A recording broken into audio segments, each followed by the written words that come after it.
أعوذ بالله من الشيطان اللعين الرجيم بسم الله الرحمن الرحيم ذلك ومن يعظم حرمات الله فهو خير له عند ربه وأحلت لكم الأنعام إلا ما يتلى عليكم فاجتنبوا الرجس من الأوثان واجتنبوا قول الزور اللهم صل على محمد وآل محمد وعجل فرجهم سلام علیکم ورحمۃ اللہ وبرکاتہ۔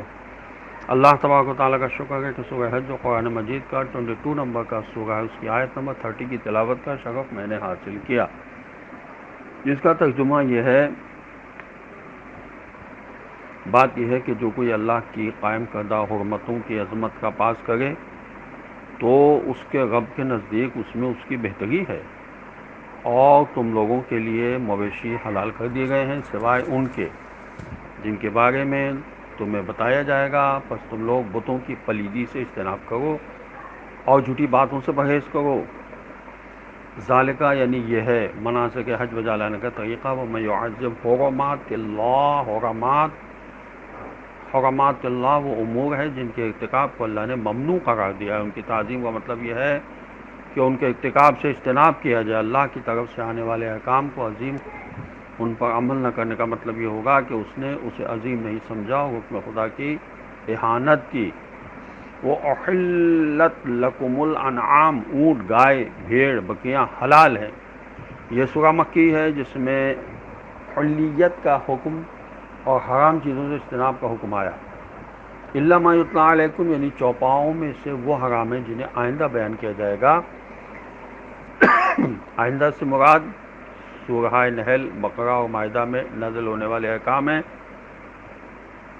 جو ان چوپاؤں کے حرام ہونے پر مشتمل ہے، جیسے مردار، خون، خنزیر، غیر اللہ کے نام کے ذبیحے وغیرہ۔ فاجتنبوا الرجس من الاوثان، سورہ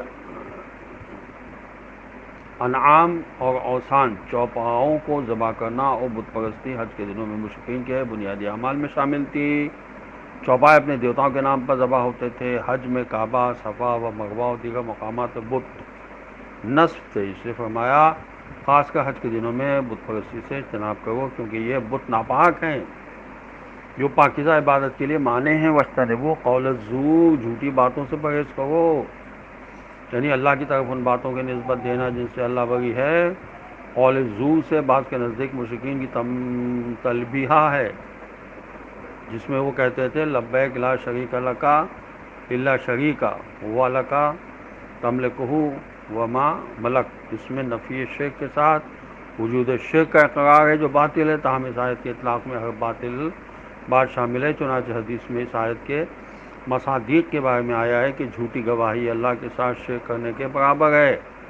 یہ مستدرک الوسائل میں لکھا ہوا ہے۔ اللہ کے حرام کردہ چیزوں کا ارتکاب حکم خدا کی توہین ہے۔ قول زور کو بت پرستی کے برابر جرم قرار دیا گیا ہے۔ ایک یہودی حضرت امیر المومنین حضرت علی علیہ السلام کی خدمت میں حاضر ہوا اور عرض کی، یا علی علیہ السلام کیا آپ نے اپنے رب کو دیکھا ہے؟ تو امام علیہ السلام نے فرمایا، میں کسی ایسے معبود کی عبادت ہی نہیں کرتا جسے میں نے دیکھا نہ ہو۔ پھر فرمایا، اسے ظاہری آنکھوں نے اپنی نظر کے ساتھ نہیں دیکھا بلکہ غیب پر ایمان نے دل کی آنکھوں سے اسے دیکھا۔ یہ بحر الانوار کی جلد 4 میں لکھا ہوا ہے۔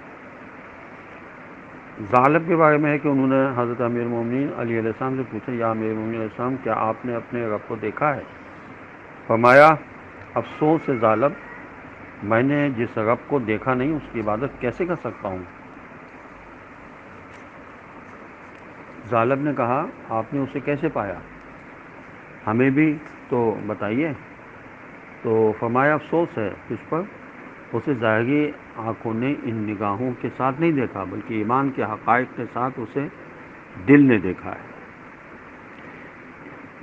ایک حاجی حضرت امام محمد باقر علیہ السلام کی خدمت میں حاضر ہوا اور پوچھا، اے ابو جعفر علیہ السلام، آپ کس کی عبادت کرتے ہیں؟ فرمایا، اللہ کی۔ اس نے کہا، کیا اسے آپ نے دیکھا ہے؟ فرمایا، اسے آنکھوں نے ظاہری طور پر نہیں دیکھا بلکہ دل نے ایمان کے حقائق کے ساتھ دیکھا ہے۔ السلام علیکم ورحمۃ اللہ وبرکاتہ۔